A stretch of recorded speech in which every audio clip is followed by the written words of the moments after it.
Shalom Bapak Ibu Saudara sekalian, kita berjumpa kembali dalam acara Manarima hari ini.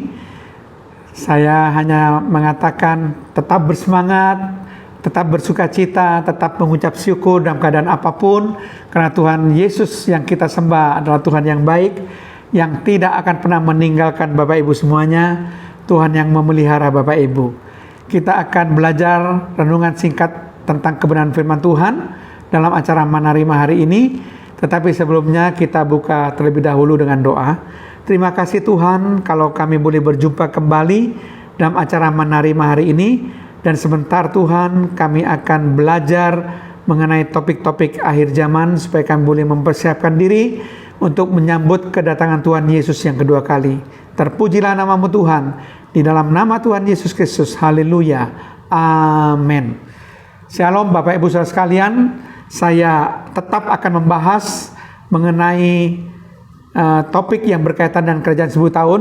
Ini adalah topik yang terakhir yang akan saya bahas mengenai kerajaan 1000 tahun, yaitu apakah orang-orang benar yang sudah masuk kerajaan 1000 tahun itu bisa berdosa atau bisa jatuh dalam dosa. Sekali lagi, apakah orang-orang benar yang sudah masuk dalam kerajaan 1000 tahun damai itu apakah bisa jatuh kembali dalam dosa? Karena kebanyakan orang-orang mengambil ayat-ayat di dalam Wahyu 20 ayat 7 sampai 8 yang mengatakan bahwa orang-orang benar yang masuk dalam kerajaan 1000 tahun bisa jatuh lagi dalam dosa. Dasarnya mereka berpendapat adalah Wahyu 20 ayat 7 sampai 8.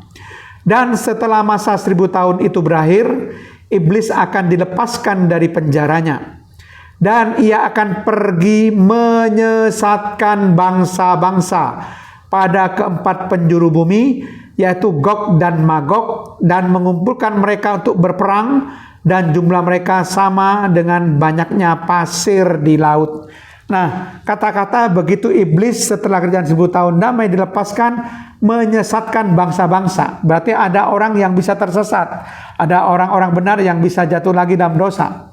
Itu pandangan mereka. Tetapi kalau kita perhatikan dengan baik, dan memang ini sesuai juga dengan pandangan doktrin Pentakosta, ini ayat harus diperhatikan dengan sungguh-sungguh konteksnya. Apakah betul bahwa orang-orang benar yang masuk dalam kerajaan 1000 tahun damai itu akan bisa jatuh dalam dosa? Jawabannya adalah tidak. Kenapa saya katakan tidak? Kalau mereka jatuh dalam dosa, berarti mereka akan bisa masuk neraka dong.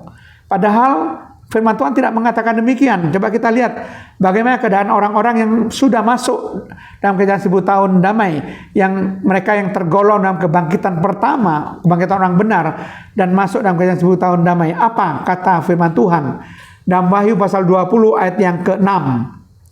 Wahyu pasal yang ke-20 ayat yang ke-6 dikatakan demikian, berbahagia dan kuduslah ia. Siapa yang dikatakan berbahagia dan kuduslah ia?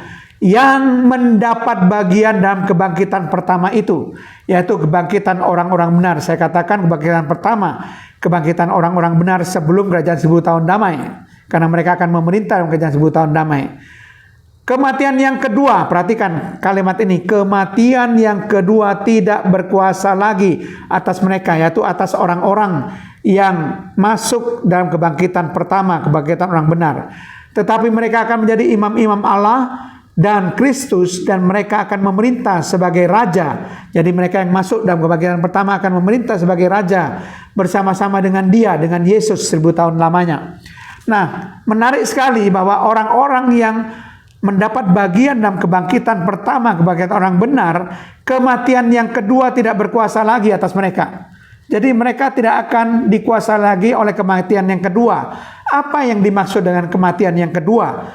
Coba kita baca Wahyu 20 ayat 14. Dikatakan, lalu maut dan kerajaan maut itu dilemparkanlah ke dalam lautan api.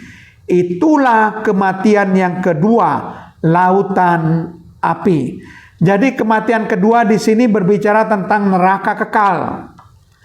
Kalau kematian pertama ada kematian di mana kita dikuburkan pada waktu kita hidup dikebumikan, misalnya di Kebang Kuning, di Keputih, dan tempat pemakaman lain.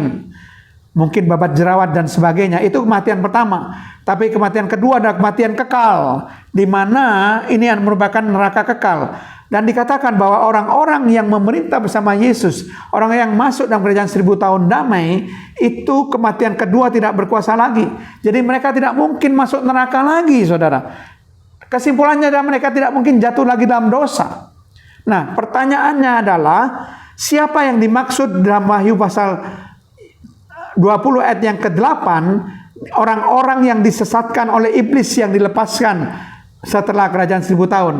Nah, bangsa-bangsa atau orang-orang yang disesatkan oleh iblis setelah kerajaan 1000 tahun damai, ini adalah orang-orang berdosa yang dibangkitkan dalam kebangkitan kedua. Ingat saudara, kebangkitan kedua itu terjadi setelah kerajaan 1000 tahun damai. Ini di 4 penjuru bumi. Semua orang berdosa dibangkitkan. Begitu banyaknya orang berdosa di 4 penjuru bumi dibangkitkan, sehingga dikatakan seperti pasir di laut, karena saking banyaknya. Dan mereka ini yang disesatkan, dihimpun oleh iblis untuk berperang terakhir kali, yaitu perang Gog Magog. Nanti kita akan bahas tentang perang Gog Magog. Itu perang yang terjadi setelah kerajaan 1000 tahun damai. Perang yang sebelum kerajaan 1000 tahun damai adalah perang Harmagedon. Setelah kerajaan 1000 tahun damai, perang terakhir antara iblis melawan Yesus adalah perang Gog Magog. Nah, tetapi yang jelas mereka akan dikalahkan dan mereka akan masuk dalam penghakiman tata putih besar. Jadi yang disesatkan di sini bukan orang-orang benar yang memerintah dalam kerajaan 1000 tahun damai, tetapi orang-orang berdosa yang bangkit pada kebangkitan kedua setelah kerajaan 1000 tahun. Makanya dikatakan setelah kerajaan 1000 tahun berakhir. Jadi bukan pada waktu kerajaan 1000 tahun, karena iblis masih dirantai. Jadi Bapak Ibu saudara sekalian, menurut doktrin Pentakosta murni, orang-orang yang benar yang sudah masuk dalam kerajaan 1000 tahun dan memerintah bersama Yesus tidak mungkin jatuh dalam dosa kembali. Karena neraka kekal tidak berkuasa lagi atas mereka, atau kematian kedua tidak berkuasa lagi atas mereka. Amin. Mari kita berdoa. Terima kasih Tuhan kalau hamba-Mu sudah menyampaikan kebenaran firman-Mu, agar semua yang belajar firman Tuhan ini boleh makin mengerti akan rahasia akhir zaman. Terpujilah nama-Mu Tuhan, dalam nama Tuhan Yesus Kristus. Haleluya. Amin.